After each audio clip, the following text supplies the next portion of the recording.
Muchas gracias, Eduardo. Has exagerado un poquito, pero bueno. Bien, gracias a la organización de Pint of Science por la invitación a participar en este evento. Yo soy, bueno, como dijo Eduardo, Alfa Pernía, pertenezco al grupo de investigación Edmans y soy la coordinadora, la responsable del área, la zona Maker de la Universidad de La Rioja, el área URMaker. Os invito también a pasar por ahí, que es un área bien chula. Bien, vamos a hablar de impresión 3D y de bioimpresión. Bien, no sé si todos habéis visto una impresora 3D funcionando. Tal vez sí, tal vez no. Y por eso he traído aquí esta impresora Ultimaker 2+, una impresora que utiliza la tecnología más común que tenemos en las impresoras domésticas. Y ahora mismo estamos imprimiendo una vértebra, ¿vale? Que es esta de aquí. Luego os la paso. Como podéis ver, va imprimiendo muy poco a poco, ¿vale? Capa a capa. Todavía es lenta esta tecnología, pero se pueden realizar cosas maravillosas. Bien, tal vez por la repercusión que tiene en los medios de comunicación, creéis que esta tecnología es novedosa de esta década. Pues, ¿quién me va a pasar las tablas? Un pequeño detalle técnico. Bien, el receptor. ¿Será? ¿Ya? Bien, pues no es tan novedosa como creemos. Surgió en los años 80, ¿vale? Se patentaron las 3 tecnologías básicas que hoy en día conforman la impresión 3D. Y se crearon las primeras empresas. Estas empresas construyeron unas impresoras pues, bastante voluminosas y bastante costosas, que llegan a costar hasta $500.000 euros, pero daban un servicio muy interesante a la industria porque podían hacer prototipos de piezas que luego iban a construir en serie, pues antes de invertir en toda la maquinaria y en toda la producción en serie, hacían el prototipo, rediseñaban si era necesario y luego sí, teniendo el visto bueno de los ingenieros y los diseñadores, se pasaba a la producción en masa. Entonces, esta tecnología pues, facilitaba el diseño de las piezas antes de fabricarlas.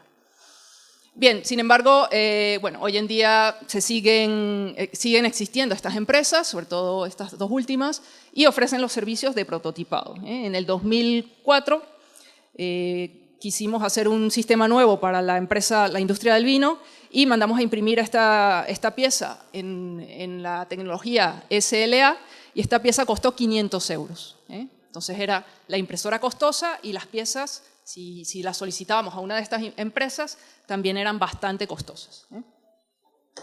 Bien, pasaron 20 años, se caducaron las patentes de estas tecnologías y surgió el movimiento RepRap, de la mano de Adrian Boiler, este señor que está aquí. Quiso pues, tomar la tecnología, la última de esas 3, la FDM, y convertirla en una tecnología muy básica, muy sencilla, para que cualquier persona del mundo pudiera construir una impresora 3D con elementos que se podían conseguir fácilmente en ferreterías, en tiendas de electrónica. Y abarató los costes llevando las impresoras. Ahora se pueden construir impresoras por menos de 500 euros. Bien, con estas patentes caducadas pues, se comenzaron también diferentes proyectos como de ingeniería de tejidos, se comenzó con la impresión de órganos, ya veremos cómo está el tema hoy en día. Y en esta década que nos toca, que es donde más se ha oído lo de la bioimpresión, pues sí, sigue con proyectos que al final lo que quieren es generar tejidos y órganos funcionales. Bien, me voy a detener un poquito en el proyecto RepRap. Como os comenté, se basa en la filosofía de software libre y hardware libre, ¿vale? O sea que lo que se quiere es democratizar la tecnología para que llegue a todas las personas y puedan hacer uso de ella. Y lo interesante es que cualquier persona, como toda la estructura, los planos de la estructura, la electrónica, el software, todo está en Internet, cualquier persona lo puede descargar, modificar y mejorar. Y todas esas mejoras se pueden, pues, repercuten en la comunidad. En este caso, en el proyecto RepRap Clone Wars de España, pues, es un movimiento bastante activo, con gente muy buena que pues, hace promoción de este tipo de filosofía. y las impresoras nuevas, mejoradas, se suben a esta web y se tiene un árbol genealógico de la evolución de las impresoras, cómo las primeras impresoras han ido evolucionando y han ido mejorándose gracias a que ya no hay patentes y que todo es libre. Esa es la filosofía básica que ha dado el avance a la impresión 3D. Bien, vamos a detenernos un poco en la tecnología básica, la que estamos observando en esta impresora y también la que utiliza la bioimpresión.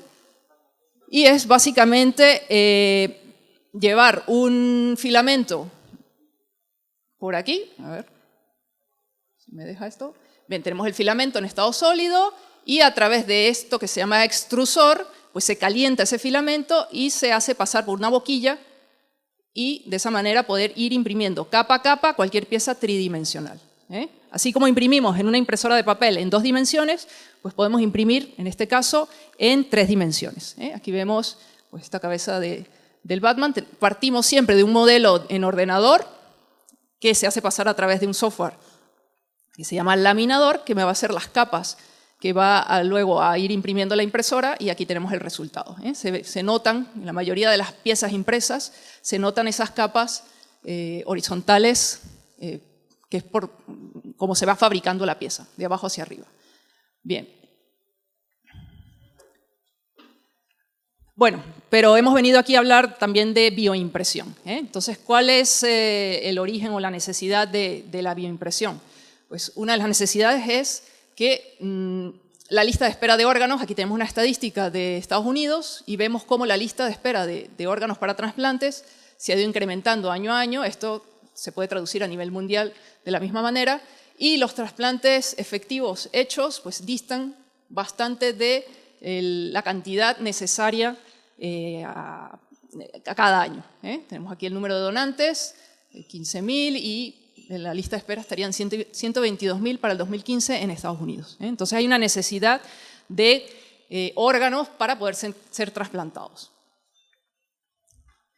Bien, aquí es donde entra la ingeniería de tejidos, que lo que hace es coger las células madres del propio paciente para poder crear órganos y tejidos funcionales que luego puedan ser trasplantados al mismo paciente. Aquí tenemos la foto popular del ratón con la oreja pegada en la espalda. Esto es un órgano que ha ido creciendo gracias a la vasculación, a la circulación que le da la rata, y de esa manera pues, poder crear ese órgano para luego ser trasplantado. Pero hoy en día no se ha hecho ningún trasplante de órgano en seres humanos. Eso está todavía en laboratorio, ¿vale? In vitro, y en animales. Se han realizado básicamente en animales, como comentó Eduardo con las ratas estas. Bien, entonces, necesitamos crear órganos para ser trasplantados. La solución, pues, la bioimpresión. ¿Qué consiste la bioimpresión? La bioimpresión consiste en ir imprimiendo capa a capa, ¿vale? Como vemos aquí en este vídeo, biomateriales, materiales bioquímicos, células madre, para generar estructuras tridimensionales funcionales. Aquí vemos varios ejemplos. Esto sería imprimiendo unos geles, y luego los puntos rojos serían las células madre. Bien. Sin embargo, ¿por qué no tenemos hoy en día órganos para ser trasplantados? Porque hay 3 retos fundamentales, hay 3 problemas fundamentales, que son los biomateriales que utilizamos para imprimir esos órganos, las células madre que se utilizan para generar el órgano en sí, y la vascularización, todo el sistema circulatorio para esas células. Bien, en cuanto a los biomateriales, pues son geles, materiales que se utilizan para construir la estructura o scaffold de esos órganos. Luego, dentro de esa estructura se van a sembrar las células madres que van a dar origen a un determinado órgano. Entonces, se necesita investigar aún más en este tipo de biomateriales. Actualmente tenemos los llamados hidrogeles, y lo que se hace, por ejemplo, si tenemos un paciente con fractura de mandíbula, pues se hace un escáner o una tomografía, se genera un modelo de ordenador de esa parte fracturada que se desea implantar, Esa estructura se pasa al ordenador y se programa la impresión de esa estructura. Aquí tenemos pues, diferentes hidrogeles y células madres que van a generar una estructura con las dimensiones de esa zona donde se quiere implantar. Aquí tenemos un zoom de ya la estructura hecha con hidrogeles y las células ya trasplantadas. Aquí vemos el sistema de vascularización, de circulación, y luego de una maduración de esas células madres, pues ya se han especializado, ya se han transformado en tejido óseo para poder ser trasplantado. Como os digo, todavía esto está en ensayos de laboratorio en animales. Pero bueno, estamos cada vez más cerca. Bien, otro problema que os comenté son las células madre.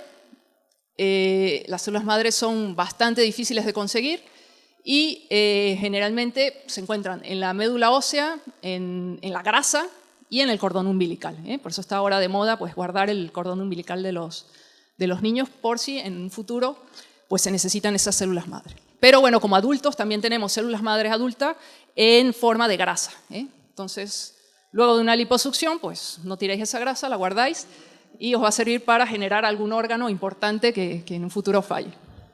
Bien, de todas formas, esas células que se obtienen, por ejemplo, de la grasa de una liposucción, se extraen de la grasa y se tienen que reproducir. Entonces, todo eso es un proceso que no es nada sencillo y además se necesita un número bastante elevado de células madres para poder realizar este tipo de experimentos. En una jeringuilla, por cada centímetro cúbico de hidrogel que queremos inyectar con células madre, pues necesitamos 1 millón de células madre. Entonces, dependiendo de la salud del paciente, de la edad del paciente, podemos llegar a ese número en semanas o en mucho más tiempo. Entonces, son difíciles de conseguir. Bien, el otro problema es que esas células madre que hemos trasplantado, ya podemos, con los biomateriales actuales, podemos construir una estructura y sembrarle células madre. Pero actualmente se necesita el sistema de vascularización, es decir, el sistema para que le lleguen los nutrientes a esas células y que los desechos de la célula puedan salir de su entorno. Entonces, eso es la importancia de la vascularización. Y aquí vemos que no es una cosa nada sencilla. Tenemos unas fotos de la exposición Human Body, donde vemos los sistemas circulatorios de diferentes órganos y vemos estas estructuras pues, que son de dimensiones muy pequeñas y bastante intrincadas. Entonces, eso es bastante complicado.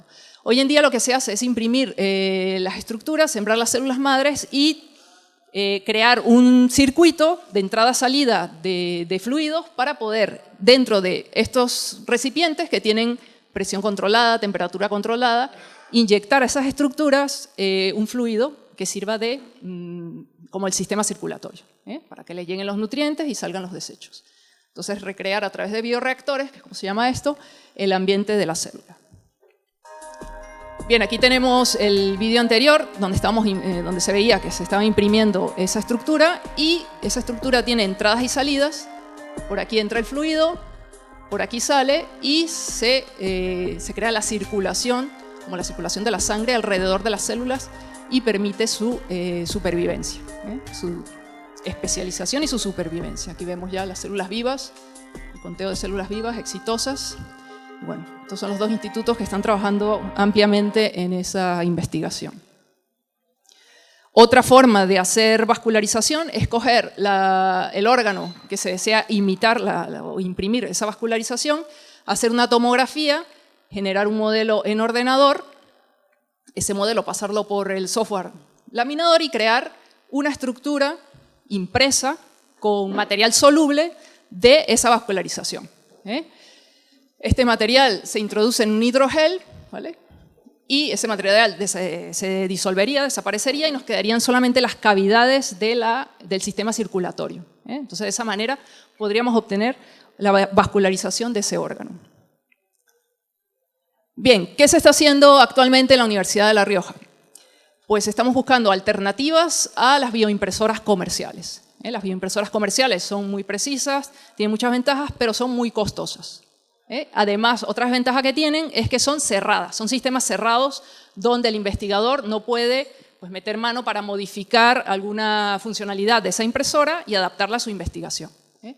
Entonces, esa es la idea. Una de las primeras impresoras donde se hizo este tipo de investigación fue la Fabahome.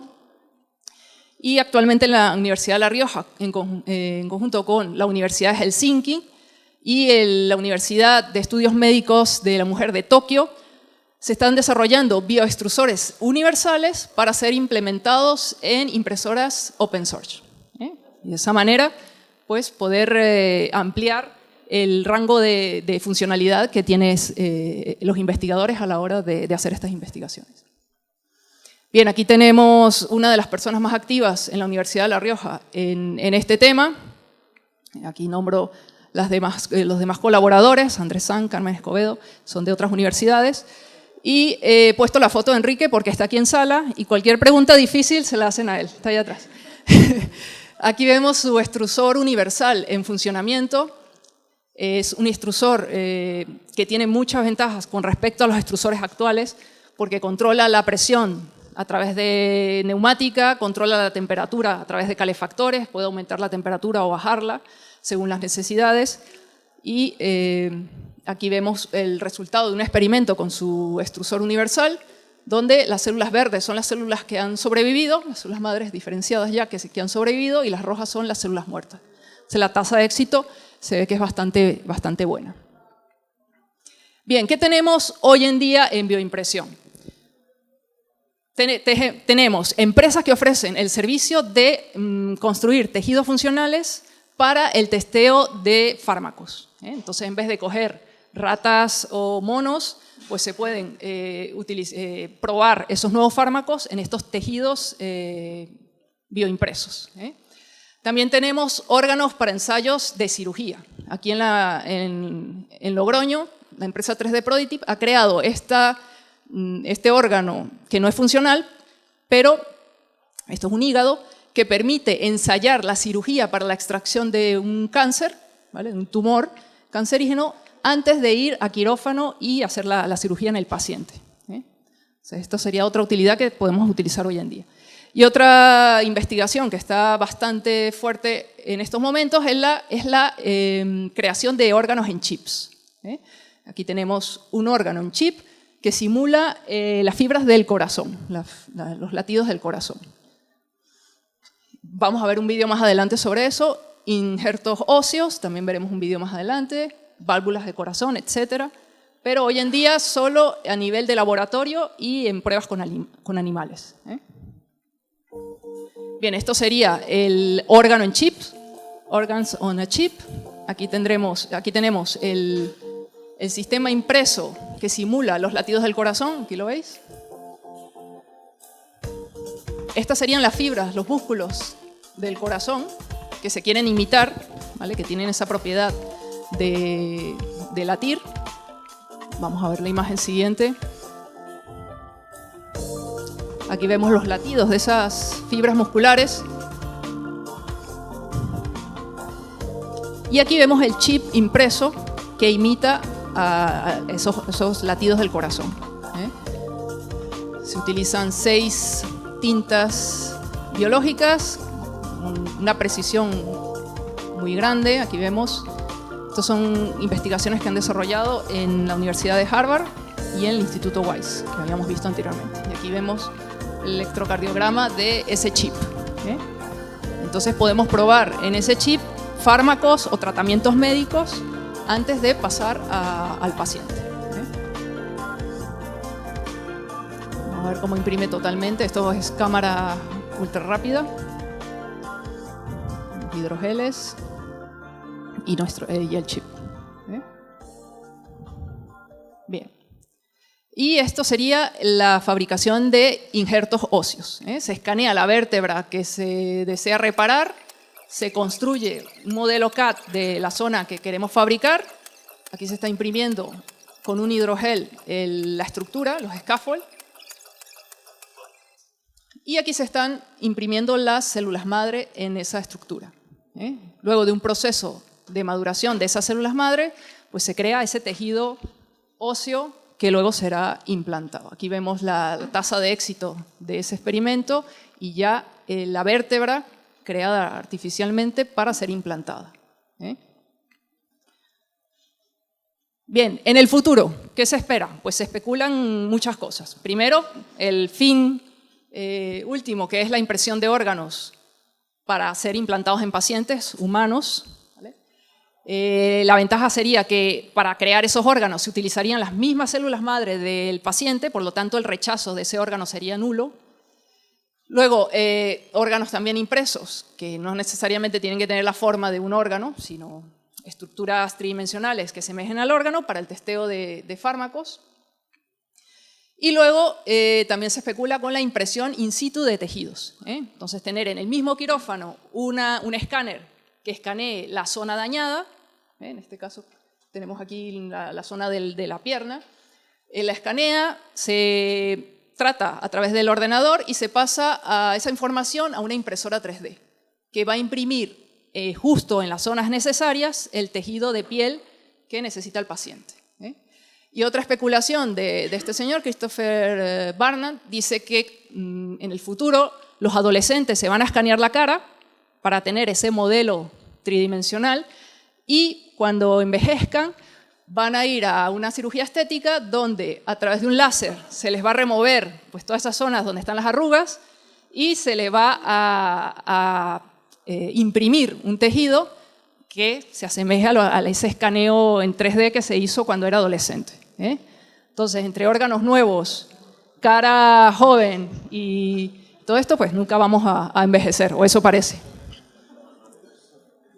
Bien, hoy en día, otros usos, no solo en medicina. Tenemos otros usos actualmente de la impresión 3D. La NASA ha enviado impresoras 3D a la Estación Espacial Internacional para que los astronautas puedan construir herramientas o algún componente que les haga falta o que se haya estropeado. Y también han enviado a la Estación Internacional una impresora 3D de comida, para tener pues, muy medidos los nutrientes que necesita un astronauta y tener pues, esa facilidad. Bien, el ejército también está pensando en impresoras 3D para los soldados y la repostería actualmente pues, utiliza chocolate fundido para hacer unas esculturas bastante impresionantes y adornar su repostería. Y seguramente habéis oído de una cantidad de restaurantes que están saliendo hoy en día ofreciendo productos, comida impresa en 3D y pues lo venden como que esos fluidos están balanceados nutritivamente y además crean unas comidas muy llamativas para los clientes y bueno, eso también se está hoy en día creando.